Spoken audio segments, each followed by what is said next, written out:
Good day.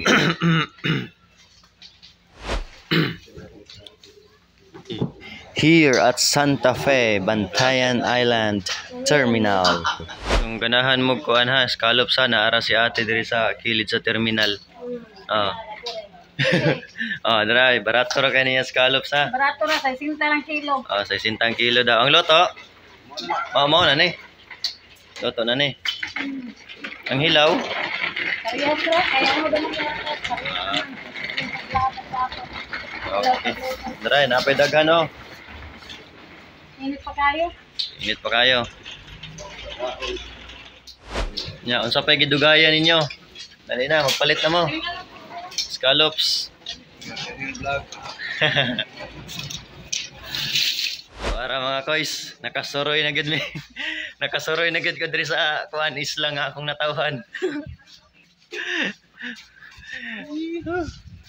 Mapoy pagka balik soroy na ako diri mga koys sa isla akong natawhan. Ay kauban ako si Chipmate.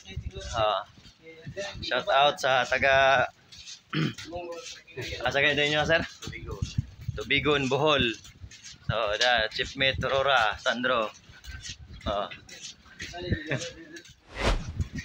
Naabot na ka, nakapatong nagit ka diri sa kuan.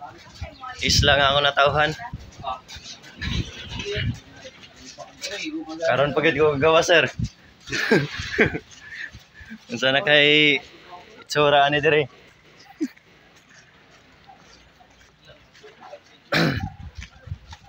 Alright. Para mga koys, nakataak na kog Santa Fe.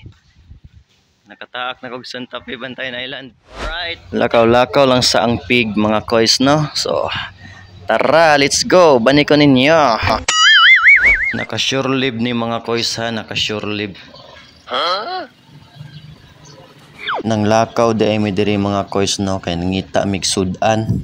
Samtang nangita silag sudan mga koys no, og kita diri pod tuyok-tuyok sad ta diri sa tong kamera mga koys no, kay karon pa ba ata naka ari diri sa Santa Fe, Bantayan Island.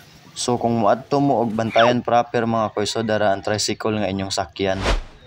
Og mauni diri ang ilahang terminal sa ilahang tricycle mga koys no. Unya di na ta maglangay-langay, balik na tas barko kay basi ta mabiyaan. So diri na lang tataman usa mga koys no sa sunod na sad nga vlog. Salamat.